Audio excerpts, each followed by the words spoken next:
হংকংয়ের বিপক্ষে বড় এবং প্রত্যাশিত জয় দিয়ে এশিয়া কাপ মিশন শুরু করলো বাংলাদেশ। ম্যাচের আগের দিন বলেছিলাম রানিং বিটুইন দ্য উইকেট গুরুত্বপূর্ণ হতে পারে, হয়েছে। ম্যাচের আগের দিন বলেছিলাম ফিল্ডিং সাইড হিসেবে বেটার কিছু করতে হবে। একটা রান আউট, মুস্তাফিজের একটা দুর্দান্ত ক্যাচ মিলেছে। লিটনের ব্যাটে আবারও 50, বোলার হিসাবে সাকিব দুর্দান্ত করেছেন। কিন্তু মিডল ওভারে মুস্তাফিজ, রিশাদ, তাসকিন, শেখ মাহিদি কেউ কোনো উইকেট তুলতে পারলেন না। একটু আনইউজুয়াল লাগলো না? এ সব কিছু নিয়েই আলোচনা করব। বিএসটিআই অনুমোদিত দেশের প্রথম electrolyte drinks Active Plus, be hydrated, stay active. আলোচনা করতে করতে অ্যাক্টিভ প্লাসে একটু চুমুক দিয়ে নেই। ইলেকট্রোলাইট দরকার হচ্ছে, অ্যাক্টিভ হইতে হয়েছে বাংলাদেশ টিমকে।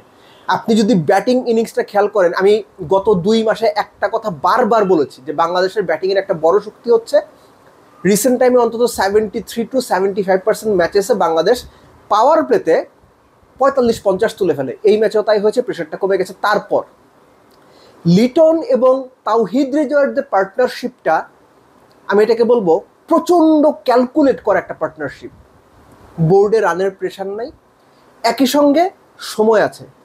উইকেটটা নেমেই বড় শট খেলার উইকেট না, তারা আস্তে আস্তে খেলেছেন। কিন্তু ব্যাক অফ দ্য মাইন্ড একটা ব্যাপার ছিল, এই গ্রুপের রান রেট একটা বড় ফ্যাক্টর, কি ফ্যাক্টর হয়ে যেতে পারে সুপার ফলে কোয়ালিফাই ক্ষেত্রে।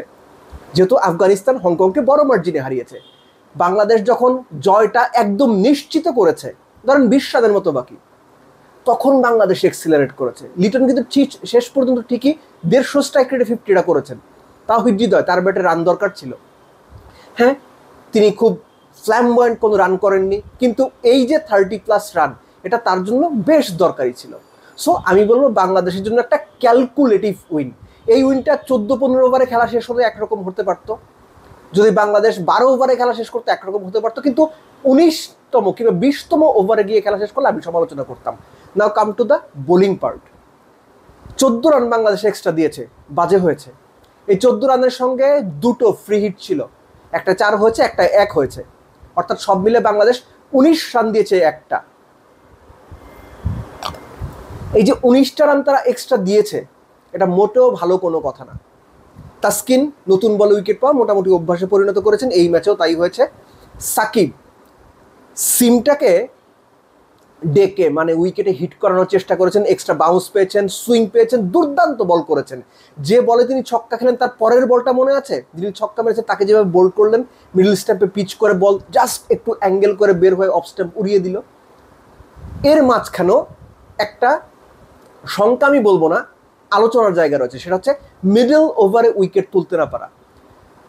মুস্তাফিজ দুর্দান্ত বল করেছেন, তিনি এখন রিসেন্ট টাইমে খুব ভালো ইকোনমিতে বল করছেন, সেটা করেছেন। কিন্তু এই যে মুস্তাফিজ, তাসকিন, রিশাদ এবং শেখ মাহিদি 4 জন মিলে মিডল ওভারে যে উইকেট তুলতে পারলেন না, হংকংয়ের সঙ্গে আপনি পার পেয়ে গেছেন।